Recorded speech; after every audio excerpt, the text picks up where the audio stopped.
नमस्कार फ्रेंड्स, स्वागत है आपका मेरे YouTube चैनल पे जिसका नाम है investment with CA Amanpreet Singh. तो जो आज का हमारा वीडियो है दोस्तों, ये स्टॉक मार्केट के ऊपर बिगिनर्स के लिए वीडियो है जो कि स्टॉक मार्केट में शुरुआत करना चाहते हैं। और ये वीडियो उनके लिए है जो बिल्कुल जीरो से शुरुआत करना चाहते हैं और जिनको अभी स्टॉक मार्केट की कोई भी नॉलेज नहीं है। तो वीडियो थोड़ा लंबा हो सकता है, लेकिन अगर आप शेयर मार्केट के बारे में जानना चाहते हैं तो प्लीज़ ये वीडियो को जरूर देखिएगा। और इसके ऊपर मैं अपनी अगली पूरी सीरीज लेके आऊँगा जिसके अंदर 20 वीडियोस आएंगे मेरे। और अगर आप मेरे चैनल को सब्सक्राइब करोगे तो आप मेरी वीडियोस को मिस नहीं करोगे। तो दोस्तों चलते हैं अब वीडियो के ऊपर। Stock market for beginners. तो शुरुआत में स्टॉक मार्केट क्या है उसके ऊपर डिस्कस करेंगे। तो हमारा जो आज की वीडियो का एजेंडा है दोस्तों, उसके अंदर जो हमारा पहला पॉइंट है वो शेयर मार्केट्स के बेसिक्स को डिस्कस करेंगे।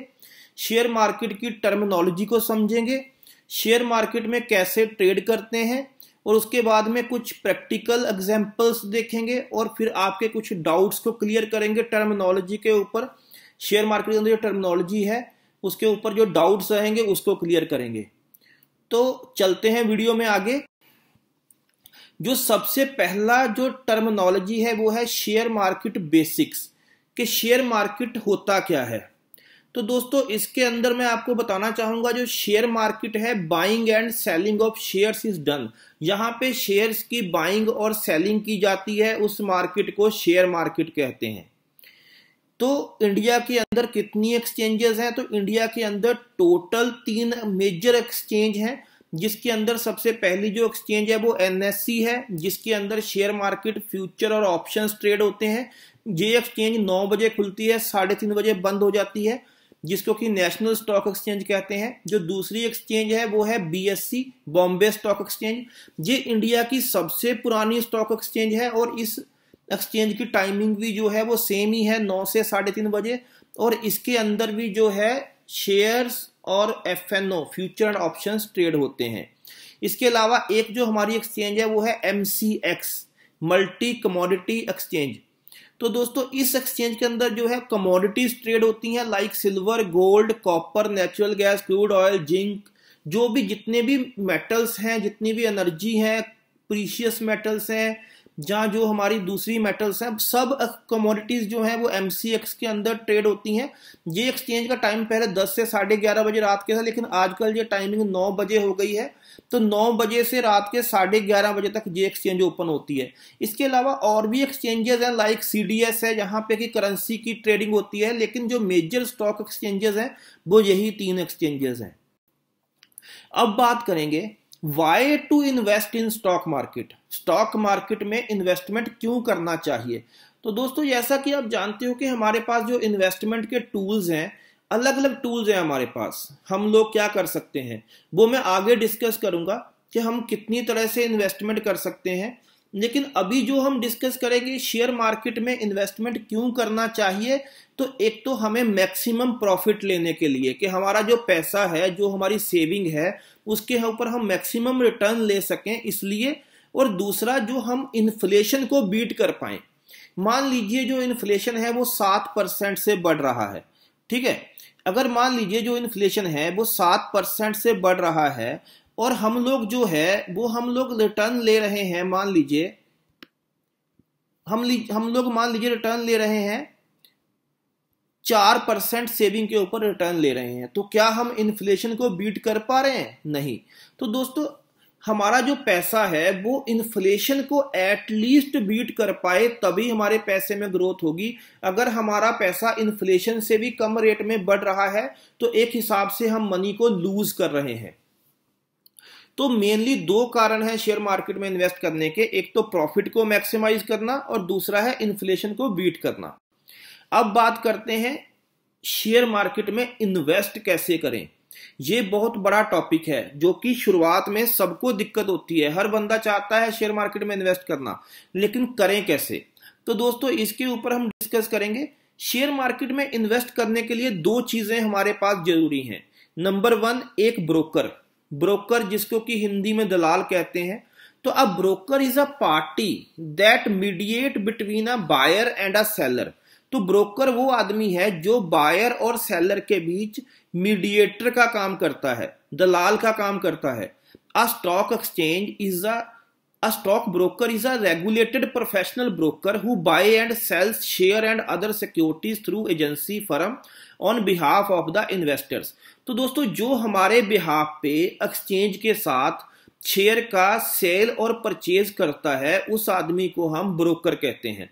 तो शेयर मार्केट में इन्वेस्ट करने के लिए दो चीजें जरूरी हैं, एक तो ब्रोकर होना चाहिए और दूसरा डीमेट होना चाहिए। तो अब ब्रोकर में कौन कौन ब्रोकर हैं? तो दोस्तों जो कि पुराने ब्रोकर थे, जैसे कार्वी हो गया, ये तो आजकल बंद हो गया है, इंडिया बुल्स हो गया, एंजल ब्रोकर हो गया, इंडिया इन्फोलाइन हो गया, और अभी कुछ नए ब्रोकर लाइक पेटीएम है, जीरोदा है, एंजल है और 5 पैसा। तो ये सब जो है ये ब्रोकर हैं जो कि इन्वेस्टर के बिहाफ पे स्टॉक एक्सचेंज के साथ बाय और सेल का काम करते हैं। अगर हमें कोई भी शेयर बेचना होगा तो हमें ब्रोकर के थ्रू ही हम बेचना होगा, और खरीदने के लिए भी हमें ब्रोकर के थ्रू ही उसको खरीदना होगा। अब बात करते हैं डीमेट अकाउंट की। तो दोस्तों शेयर को खरीदने और बेचने के लिए तो हमारे पास ब्रोकर है, लेकिन जो शेयर हम खरीदेंगे उसको कहां पे स्टोर करेंगे? तो वो हमारे डीमेट अकाउंट के अंदर स्टोर होता है। लाइक जैसे हम पैसे को अपने पर्स के अंदर स्टोर करते हैं, ऐसे ही शेयर मार्केट का जो पर्स है वो डीमेट अकाउंट है। तो कोई भी सिक्योरिटी जो हम बाय करते हैं या सेल करते हैं वो हमारे डीमेट अकाउंट के अंदर स्टोर होता है। तो जनरली जो इंडिया के अंदर डीमेट अकाउंट है वो दो ही एजेंसीज हैं, जैसे NSDL है और CDSL है, जो कि गवर्नमेंट की अप्रूव्ड एजेंसीज हैं जिनके अंदर की डीमेट अकाउंट खुलता है। The term demat in India refer to dematerialized account. तो दोस्तों ये एक इलेक्ट्रॉनिक अकाउंट है जिसके अंदर की हमारी जो सिक्योरिटीज हैं वो स्टोर रहती हैं। अब बात करेंगे फ्लो चार्ट की। तो फ्लो चार्ट के अंदर अभी तक जो हमने समझा कि अगर हमको शेयर मार्केट के अंदर इन्वेस्टमेंट करनी है तो एक तो हमारे पास डीमेट अकाउंट होना चाहिए, ठीक है। अब मान लीजिए हमने डीमेट अकाउंट खोल लिया। डीमेट अकाउंट खोलने के बाद हमें एक ब्रोकर को अटैच करना होगा। इंडिया के अंदर ये दोनों काम जो है ये ब्रोकर ही कर देता है। जो हमारा ब्रोकर होगा वही हमारा डीमेट अकाउंट भी ओपन करवा देता है, और वो हमें एक कंप्यूटर के अंदर टर्मिनल देगा या फिर एक मोबाइल के अंदर हमें ऐप दे देगा जिसका एक आईडी और पासवर्ड होगा। उस आईडी पासवर्ड से हम लॉगिन करेंगे और अपने शेयर की ट्रेडिंग कर सकते हैं। अब मान लीजिए हमने शेयर बाय या सेल किए। अगर हमने शेयर बाय किए तो वो हमारे डीमेट अकाउंट में मूव हो जाएंगे, और अगर हमने शेयर सेल कर दिए तो वो हमारे डीमेट अकाउंट से बाहर हो जाएंगे। तो उम्मीद है आपको इतनी समझ आ गई होगी। अब चलते हैं आगे। तो आगे जो है हमारे पास है इंडेक्स। इंडेक्स में अब हम समझेंगे कि इंडेक्स क्या होता है। तो दोस्तों जैसा कि हम जानते हैं इंडिया के अंदर इंडेक्स ट्रेडिंग होती है। इंडेक्स में क्या होता है, कुछ शेयर्स का एक ग्रुप बना दिया जाता है, जो कि टॉप की कंपनीज होती हैं उनका एक ग्रुप बना दिया जाता है। जैसे कि इंडिया के अंदर मेजर 3 इंडेक्स हैं, हालांकि बहुत सारे इंडेक्स हैं लेकिन जो मेजर इंडेक्स हैं वो 3 हैं, जिनके अंदर निफ्टी 50 है, सेंसेक्स है, बैंक निफ्टी है। तो जो निफ्टी 50 है दोस्तों वो है 50 शेयर्स का इंडेक्स है, जिसके अंदर की 50 ब्लू चिप कंपनीज के शेयर्स हैं। ऐसे ही जो सेंसेक्स है उसके अंदर जो है 30 कंपनीज का इंडेक्स है, और जो बैंक निफ्टी है उसके अंदर बैंकिंग शेयर्स का जो है वो इंडेक्स है। तो इंडेक्स ट्रेडिंग में आप समझ गए होंगे कुछ शेयर्स का एक ग्रुप बना दिया गया है जिसको इंडेक्स कहते हैं, और उसके अंदर भी बाइंग और सेलिंग होती है। तो अब चलते हैं आगे। अब हम समझेंगे बुल मार्केट क्या होता है। तो बुल मार्केट दोस्तों उसे कहते हैं जब मार्केट बुल रन में होता है, मींस जब मार्केट पॉजिटिव होता है और मार्केट बढ़ रहा होता है। बढ़ते हुए मार्केट को बुल मार्केट कहते हैं, और इसका जो लोगो रहता है वो ऐसे ही बुल की तरह होता है। ये अपने सींगों से मार्केट को ऊपर उठा के ले जाता है। अब बात करेंगे बियर मार्केट की। बियर मार्केट क्या है? तो बियर मार्केट है जब मार्केट गिर रहा होता है और ये बियर जो है ये पूरे जोर से मार्केट को नीचे में दबाता है, उसको बियर मार्केट कहते हैं। मतलब जब मार्केट नेगेटिव होता है उसको बियर मार्केट कहते हैं, और जब मार्केट पॉजिटिव होता है उसको बुल मार्केट कहते हैं। अब कुछ ट्रेडिंग की टर्मिनोलॉजीज को समझेंगे, कुछ जो बेसिक टर्मिनोलॉजीज हैं आज हम उसी की बात करेंगे। हालांकि हम जो है इसके ऊपर पूरी अपनी सीरीज लेके आया हूं मैं, और अगर आप अभी तक भी मेरा वीडियो देख रहे हो इसका मतलब है कि आप इसमें सीरियस हो, और अगर आप सच में सीरियस हो तो आप मेरे चैनल को सब्सक्राइब कर लीजिए ताकि आप मेरी कोई भी वीडियो मिस नहीं कर पाओ। अब बात करते हैं डिलीवरी वर्सेस डे ट्रेडिंग। तो डिलीवरी क्या होता है और डे ट्रेडिंग क्या होता है। When you purchase stock with the purpose to hold them for more than a day, जब आप इस पर्पस के लिए शेयर को परचेज करते हैं कि आपको एक दिन से ज्यादा समय के लिए होल्ड करना है, तो उसको डिलीवरी ट्रेडिंग कहते हैं। और जब आप इस पर्पस के लिए बाय करते हैं कि आपको सेम डे में ही उसको स्क्वेयर ऑफ कर देना है, तो उसको हम कहते हैं इंट्राडे ट्रेडिंग और डे ट्रेडिंग। तो उम्मीद है आपको समझ आ गया होगा। अब बात करते हैं प्राइस के ऊपर, हम बात करते हैं क्लियरेंस की, कि लास्ट ट्रेडिंग प्राइस क्या होता है, कि जो अभी लास्ट में ट्रेड हुआ है, अभी जो प्राइस चल रहा है वो लास्ट ट्रेडिंग प्राइस है। ओपन प्राइस क्या है, जिस प्राइस पे आज स्टॉक ओपन हुआ है। क्लोज प्राइस क्या है, जिस प्राइस के ऊपर जो स्टॉक है वो क्लोज हुआ है। डे हाई क्या है, जिस प्राइस पे आज हाई डे के अंदर जो हाई प्राइस है उसका। और डे लो है, जिसमें आज स्टॉक ने जो लो लगाया है। और 52 वीक का हाई और लो है, 52 हफ्ते में जो इसने हाई और लो लगाया है उसको 52 वीक का हाई और लो कहते हैं। अब इसमें कुछ इस तरीके से हमें दिखाता है, high low, LTP, last trading price जो है, ये एक इसका एग्जाम्पल है। अब हम बात करेंगे ऑर्डर किसे कहते हैं और ट्रेड किसे कहते हैं। तो दोस्तों ऑर्डर क्या है, ऑर्डर वो बिड है जो आपने पुट करी है लेकिन अभी एग्जीक्यूट नहीं हुई है, वो ऑर्डर है। और ट्रेड, जो बिड आपकी एग्जीक्यूट हो गई वो आज का ट्रेड हो गया। तो ऑर्डर जो अभी एग्जीक्यूट नहीं हुआ है लेकिन बिड है और पेंडिंग है, और ट्रेड है जो आपका ऑर्डर, जो आपकी बिड एग्जीक्यूट हो गई, उसको हम ट्रेड कहते हैं। कुछ और इंपॉर्टेंट टर्म्स की बात करेंगे, जैसे मार्केट प्राइस क्या होता है। जब हम कोई भी ऑर्डर डालते हैं तो मार्केट प्राइस का मतलब होता है जो रेट अभी चल रहा है उसी रेट पे ही बाय हो जाए।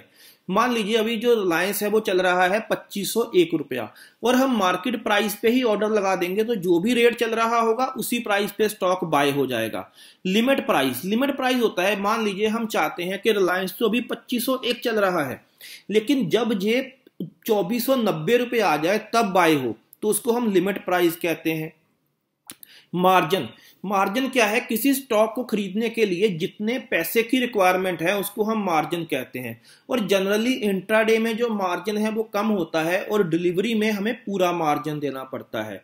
शॉर्ट सेलिंग क्या है दोस्तों, शॉर्ट सेलिंग एक ऐसी टर्म है, जनरली क्या होता है कि हम जब स्टॉक को बाय करेंगे तभी हम उसको सेल कर पाएंगे। लेकिन शॉर्ट सेलिंग में क्या होता है कि हम किसी स्टॉक को बिना खरीदे पहले सेल कर सकते हैं और जब वो स्टॉक सस्ता हो जाएगा फिर उसको बाय कर सकते हैं। ये जनरली शेयर्स में नहीं होता है, ये फ्यूचर में हम इसको सेल कर सकते हैं। शेयर्स में अगर आपको सेल करना है तो आप इंट्राडे के लिए ही सेल करोगे, शाम को आपको उसको कवर करना पड़ेगा। शॉर्ट कवरिंग क्या होती है, शॉर्ट कवरिंग होती है फ्यूचर या इंडेक्स के अंदर जब बहुत सारे जो शॉर्ट्स हैं, शॉर्ट पोजीशंस बनी होती हैं, और जब प्राइस जो है वो उस प्राइस को ऊपर निकलता है तो जो इन्वेस्टर्स हैं वो अपनी पोजीशंस को कवर करते हैं, उसको कहते हैं शॉर्ट कवरिंग। स्टॉप लॉस क्या है दोस्तों, स्टॉप लॉस है कि जिस प्राइस के नीचे आप किसी स्टॉक को होल्ड नहीं करना चाहते हो, आप चाहते हो कि अगर प्राइस इसके नीचे गया तो ये स्टॉक हम सेल कर देंगे, उसको कहते हैं स्टॉप लॉस। और ये हमारे इसके अंदर ब्रोकर ने हमें एक ऑप्शन दे रखा होता है, हम उसके अंदर जो है ये ऑर्डर लगा सकते हैं। आगे बात करेंगे हम ट्रेडिंग की, बेसिक जो फंडामेंटल ट्रेडिंग है उसके अंदर जो कुछ इंपॉर्टेंट रेशियोज हैं, उसके अंदर कुछ रेशियोज हैं, earning per share, PE, book value to PE. ये क्या होता है तो दोस्तों, अर्निंग पर शेयर ये होता है कि जो हमारा एक स्टॉक है, मान लीजिए 100 रुपए की उसकी वैल्यू है और अगर उसकी जो अर्निंग है वो 10 रुपए है तो हमारा एक शेयर जो है वो कंपनी जो है 10 रुपए प्रॉफिट कमा रही है एक शेयर के पीछे। तो अर्निंग पर शेयर जितना ज्यादा होगा उतना अच्छा होता है। प्राइस अर्निंग रेशियो जो है, पीई रेशियो जो है वो उसका उल्टा होता है। मतलब जो शेयर की प्राइस है और जो उसकी अर्निंग है, प्राइस को अर्निंग से डिवाइड किया जाता है इसके अंदर। बुक वैल्यू टू पीई, तो ये एक बेंचमार्क है कि बुक वैल्यू जो है किसी स्टॉक की वो प्राइस अर्निंग का कितना गुना है। तो बुक वैल्यू जितना कम होगा उतना अच्छा होता है। अब आगे बात करेंगे technical basics. Analysing the historical price movements on the charts for identifying patterns in share price. तो टेक्निकल्स में हम क्या करते हैं, हम चार्ट्स के ऊपर किसी शेयर की प्राइस की मूवमेंट को एनालाइज करते हैं, जे आगे के पैटर्न को प्रेडिक्ट करने के लिए कि पीछे में प्राइस ने जब मूवमेंट दिया था तो क्या बिहेवियर था, और अगर सेम पैटर्न अब बन रहा है तो क्या होगा। तो ये एक अलग टॉपिक है। फंडामेंटल्स के ऊपर और टेक्निकल्स के ऊपर मैं अलग अलग वीडियो बनाऊंगा, इसमें मैं कवर नहीं कर रहा हूं, इसमें मैं खाली आपको बेसिक जानकारी दे रहा हूं। अब दोस्तों, हमारे पास जो हमारा पैसा है उसको ग्रो करने के 5 तरीके हैं। सबसे पहला तरीका है बिजनेस। तो हम अगर हमारे पास पैसा है तो हम उससे किसी बिजनेस में इन्वेस्ट कर सकते हैं, अगर हमारे पास समय है और नॉलेज है। अब मान लीजिए हमारे पास पैसा तो है लेकिन नॉलेज नहीं है, ना ही समय है, तो हम क्या कर सकते हैं, हम उस पैसे को रियल एस्टेट में इन्वेस्ट कर सकते हैं, प्रॉपर्टी के अंदर लगा सकते हैं। अब मान लीजिए कि हमें ये भी नॉलेज नहीं है, तो अब उस पैसे को किसी को उधार दे सकते हैं ज़्यादा रेट ऑफ इंटरेस्ट पे, ये भी रिस्की है। अब चौथा जो हमारे पास ऑप्शन बचता है वो फिर बचता है हम उसको बैंक या पोस्ट ऑफिस के अंदर उसकी एफडी बना दें। तो ये जो है एफडीआर के रेट ऑफ इंटरेस्ट से क्या हम इन्फ्लेशन को बीट कर पाएंगे? तो जनरली आंसर है नो, हम इससे इन्फ्लेशन को बीट नहीं कर पाएंगे। तो फिर जो हमारे पास बचता है वो बचता है इन्वेस्टमेंट इन शेयर मार्केट। तो दोस्तों यही हमारा आज का वीडियो है, और अगर आप इसको सीखना चाहते हैं तो आप मेरे चैनल को सब्सक्राइब कर लीजिए और मेरी आने वाली हर वीडियो को बहुत ध्यान से देखिएगा। मैं आपके लिए आगे हर हफ्ते में रोज नई नई वीडियोस लेके आऊंगा, बेसिक टू एडवांस लर्निंग। अभी ये बिल्कुल बेसिक वीडियो है, अगली वीडियो में मैं धीरे धीरे इसको एडवांस करूंगा और आपको पूरी टिप्स प्रोवाइड करूंगा कि कैसे आप इसमें ग्रो कर सकते हो। तो दोस्तों उम्मीद है आपको मेरा वीडियो पसंद आया होगा। अगर आपको मेरा वीडियो पसंद आया है तो आप मेरे वीडियो को लाइक कीजिए, शेयर कीजिए और मेरे चैनल को सब्सक्राइब कीजिए। और दोस्तों मैं एक आपसे रिक्वेस्ट करूंगा कि अगर आप मेरी वीडियो के अंदर 100 लाइक्स आते हैं तो मैं अगली वीडियो सेम डे में ही लेके आऊंगा। और प्लीज मेरे चैनल को लाइक कीजिए, सब्सक्राइब कीजिए, शेयर कीजिए। मिलते हैं अगली वीडियो में, तब तक के लिए नमस्कार।